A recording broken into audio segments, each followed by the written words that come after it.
এই নাও মা রক্ত।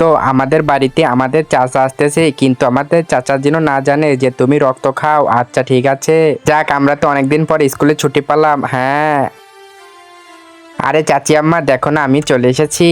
এই দেখো আমি বাগানের কলাও নিয়ে এসেছি, খাবো সবাই মিলে। আরে মা দেখো না, চাচা এসেছে। আর ভাবি আপনি কেমন আছেন?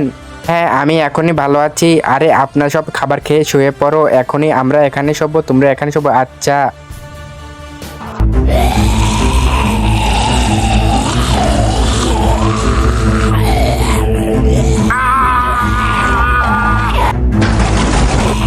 আরে মা এ কি করতেছো? তাড়াতাড়ি ছাড়ো ওকে। আরে তোর মা তো আমার হাত খেয়ে ফেলছে, এখন আমি সবাইকে যেয়ে বলে দেবো যে তোর মা একটা শয়তান। আরে মা তুমি এ কি করলে? আরে এটা একদমই ঠিক হয় নাই। আরে পাপা কি হয়েছে? আরে তোমার চাচি একদম দুষ্টু শয়তান, তুমি এখান থেকে যেও না, আমার হাত খেয়ে ফেলছে। সবাই চলো নিচে চলো। তুমি যদি এই ছবিটা ভালোবেসে থাকো তাহলে কিন্তু ভিডিওতে একটি লাইক করে চ্যানেলটা সাবস্ক্রাইব করো, আর না করলে বুঝবো তুমি এই ছবিটা ভালোবাসো না। এরপরে কি হয়েছিল জানতে চাইলে নেক্সট পার্টের জন্য কমেন্ট করো।